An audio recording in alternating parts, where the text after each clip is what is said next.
Thank you so much for watching. I hope that you guys have enjoyed it and that you enjoyed the Pink Floyd cover.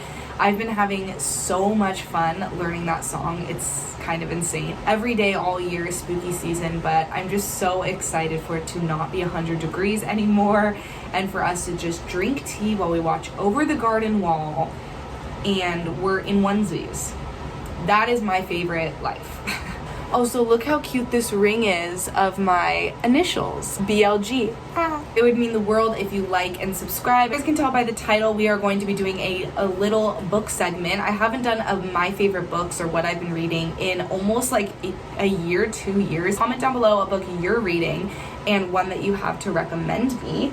I am currently right now reading Lord of the Rings. We're gonna go ahead and jump right in because I'm honestly so excited. I've been so excited to do this for so long. I'm probably gonna tap on all of them because you guys know I'm an ASMR artist at heart.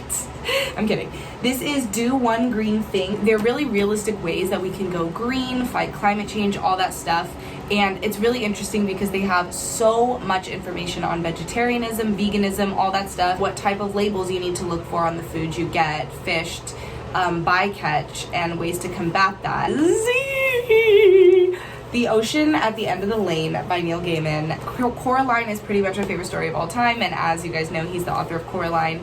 It's really beautiful if you're into that style, if you're into that magical world. It does a beautiful job of just really portraying the imagination of two young kids. So good. I'm really sad because when I was in London, they were having like a play production of this and I didn't go see it, but when I go back, I definitely want to go see it. So highly recommend if you have not read that. Next is the book that was most long awaited for me for this whole year. I knew about this book last year and I had a literal countdown on my phone. I went to Barnes & Noble to pre-order it, made sure it was at my house the day it came out. And this is The Nightmare Before Christmas, Long Live the Pumpkin Queen. So this is official Disney story, continuation of The Nightmare Before Christmas, but all written from Sally's perspective. Sally is my favorite character of all time. I've always felt just such a personal connection to this character. So cute and so good. Find out about her backstory. I can't really speak a lot on that without giving it away. You find out about her and Jack's honeymoon. You find out about how she's dealing with being the Pumpkin Queen. She's such a brave and inspiring woman, but she's had to fight very bravely in the shadow of Jack. Her being the new Pumpkin Queen, change for her. Does she like it? Does she not? Does her and Jack's relationship change? It's so good. It's amazing. It is a standalone. The author already said it's not going to be a series book. This is so good. This is 101 essays that will change the way you think by Brianna West. So Marina, as in Marina and the Diamonds, has always posts about books, and I've gotten so many incredible book recommendations from her, and she was posting about this one a lot, and so I ordered it on Amazon and I loved it. I love reading essays. I don't know if that's weird. Not an easy read, a light read. This took me a little bit longer, not because of the amount of pages, but because of the quality of the content is a little bit more intense. The idea that this book is based on is that you cannot love other people unless you love and know yourself. Like 20 things you should thank your body for being able to do, and it's like you can sing a song. Like, think about how incredible that is, that we can literally sing. This is my year of rest and relaxation. I do know that this was big kind of on the internet about a girl who didn't have a good relationship with her parents, lived on her own in New York, and was kind of depressed and just slept, and so to see if that would make her feel better.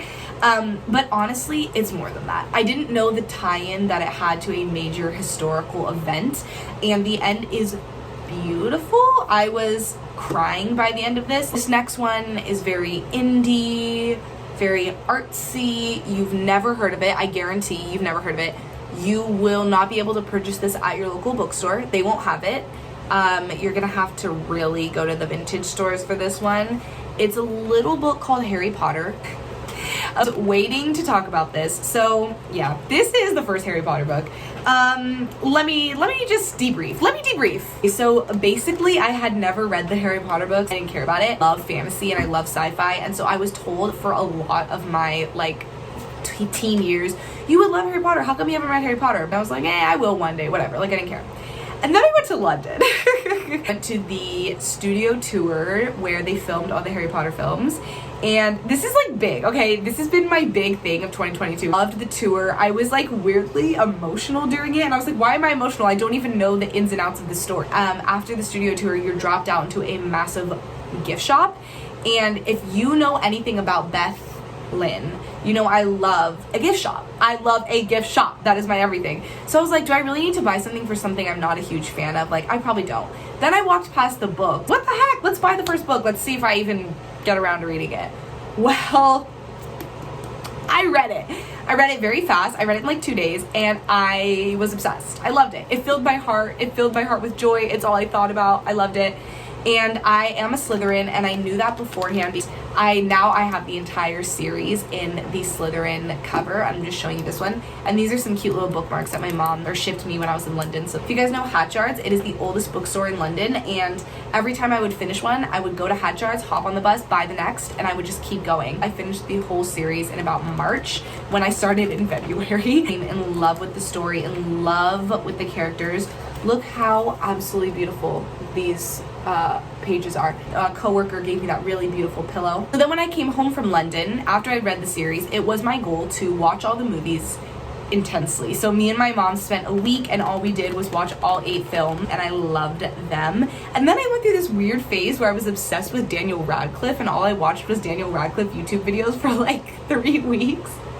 So then after I had gone through this whole Harry Potter thing, watched all the films, me and my mom went to Universal Studios and we just spent hours in the Harry Potter land. Little funny story, I'll just pop this little funny story in there. To a wand demonstration, and out of a whole room of people, they only pick one person, have like Ollivander like give you a wand, you do tests with it, whatever. They pick me. So I'm standing up there in front of all these people, he's giving me wands. I said in a British accent, I was kind of embarrassed, but it was funny. I go, Wingardium Leviosa. And then the fire alarms start going off. And I thought it was part of like the show. So I was like, oh, a worker comes in, busts through the door and is like, guys, we have to evacuate. And the guy who's like playing Ollivander is like, okay, let me just set your wand aside, love. It was so funny. There was an eye was so powerful that I lit the building on fire. My second favorite book of the entire year is The Tales of Beedle the Bard. This is, I wanted this so badly.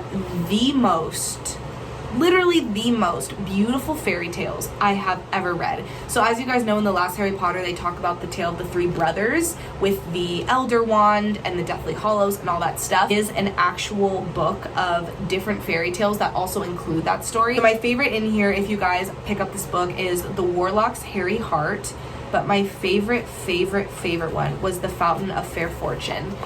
This was the most beautiful fairy tale I've ever read. Really recommend if you read this, even if you're not a Harry Potter fan. It has just some amazing short stories in here. Last but not least, and this might be my favorite, which is very exciting, Anne Sexton is my favorite poet of all time. I've always just felt so connected and enthralled by her work and her words, and everywhere I go, I had never been able to find a book of just Anne Sexton poetry. When I was looking at Hatchards, and Anne Sexton Mercies, and it has a picture of her on the front, and I was so excited. I remember I was alone and I started like jumping and squealing a little bit and like holding it, and this is what led me to get a Hatchards like card.